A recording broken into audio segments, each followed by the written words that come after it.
Hi welcome back. Andhra Pradesh 10th class ఎగ్జామ్స్కి సంబంధించి ఒక లేటెస్ట్ అప్డేట్ ఇలాగుంది. ఈరోజు 10th క్లాస్ సమ్మేటివ్స్ మరియు ఫార్మేటివ్స్కి సంబంధించి ఆంధ్రప్రదేశ్ విద్యాశాఖ ఒక కీలక ప్రకటన జారీ చేసింది. అదేంటంటే నిజానికి గత సంవత్సరం వరకు అంటే కోవిడ్ రాకముందు ప్రతి సంవత్సరం కూడా 3 సమ్మేటివ్స్ SA1, SA2, SA3 ఎగ్జామ్స్ నిర్వహించేది. అలాగే 4 formative exams నిర్వహించేది. FA1, FA2, FA3 and FA4. ఈ కోవిడ్-19 కారణంగా ఆలస్యంగా స్కూల్స్ రీఓపెన్ అవ్వడం, క్లాసులు ఆలస్యంగా ప్రారంభం అవడంతో వీటిని కుదించడం జరిగింది. అంటే 3 సమ్మేటివ్స్కి బదులు ఈ సంవత్సరం కేవలం ఒకే ఒక సమ్మేటివ్ ఎగ్జామ్ని నిర్వహించనున్నారు.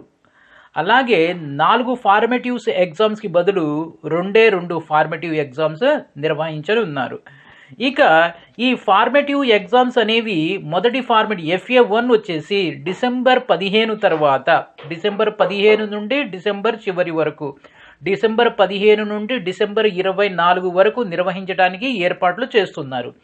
ఇక రెండో ఫార్మేటివ్ 2 FA2 ఎగ్జామ్ వచ్చి ఫిబ్రవరి 2వ వారంలో నిర్వహించే ఏర్పాట్లు చేస్తున్నారు. అంటే డిసెంబర్లో FA1, ఫిబ్రవరిలో FA2 నిర్వహించనున్నారు. ఇక సమ్మేటివ్ అంటే SA1 ఒకే ఒక SA1 ఎగ్జామ్ వచ్చి ఏప్రిల్ చివరి వారంలో నిర్వహించనున్నారు.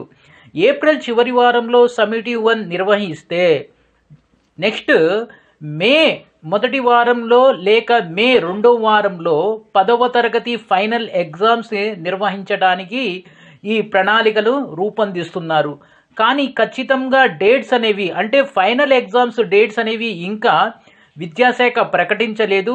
కానీ ఏప్రిల్ చివరి వారంలో సమ్మేటివ్ 1 ఎగ్జామ్స్ నిర్వహించినట్లయితే ఈ ఎగ్జామ్స్ జరిగిన కనీసం ఒక వారం నుండి 10 రోజుల వ్యవధి తర్వాత ఫైనల్ ఎగ్జామ్స్ నిర్వహించడానికి అవకాశాలు ఉంటాయి. అంటే ఇప్పుడు ఏప్రిల్ చివరి వారంలో సమ్మేటివ్ ఎగ్జామ్స్ మొదలు పెడితే ఏప్రిల్ 5th, 6th కల్లా మే 5th, 6th కల్లా సమ్మేటివ్ ఎగ్జామ్ 1 అనేది కంప్లీట్ చేయగలిగినట్లయితే సో ఆ తర్వాత ఈ ఒక వారం రోజులు గ్యాప్ తీసుకొని అంటే మే 13, మే 14 నుంచి ఈ final exams 10th class final exams నిర్వహించడానికి ప్రణాళికలను రూపొందిస్తున్నట్లు తాజా సమాచారం. అయితే ఈ ఫైనల్ ఎగ్జామ్కి సంబంధించి కరెక్ట్గా మనకి టైం టేబుల్ అనేది ఇంకా విద్యాశాఖ వెల్లడి చేయలేదు.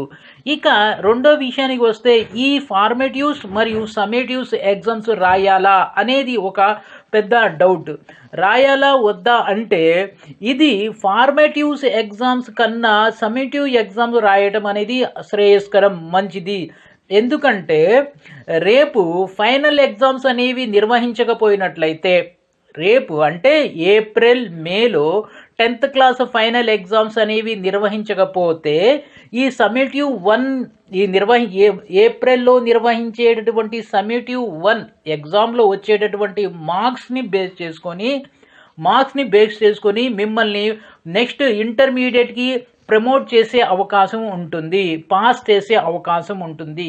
కాబట్టి ఫార్మేటివ్ 1, ఫార్మేటివ్ 2 ఎగ్జామ్స్ రాయకపోయినా ఖచ్చితంగా సమ్మేటివ్ 1 అదే ఒకే ఒక సమ్మేటివ్ ఎగ్జామ్స్ని రాయండి. దానివల్ల రేపు 10th క్లాస్ ఫైనల్ ఎగ్జామ్స్ అనేవి ప్రభుత్వం నిర్వహించలేకపోయినట్లయితే అప్పుడు ఈ సమ్మేటివ్ 1లో వచ్చినటువంటి లేక సమ్మేటివ్లో వచ్చినటువంటి మార్కుల ఆధారంగా మిమ్మల్ని ప్రమోట్ చేయడం లేక పాస్ చేయడం అనేది జరుగుతుంది. ఇది ఇన్ఫర్మేషన్. ఫ్రెండ్స్, ఈ ఇన్ఫర్మేషన్ కనుక మీకు నచ్చినట్లయితే లైక్ చేయండి, షేర్ చేయండి, కామెంట్ చేయండి, సబ్స్క్రైబ్ చేసుకొని ప్రక్కనే ఉన్న బెల్ ఐకాన్ని ప్రెస్ చేసి నా ఈ ఛానల్ని నన్ను సపోర్ట్ చేయండి. Thank you. Have a great day and great future.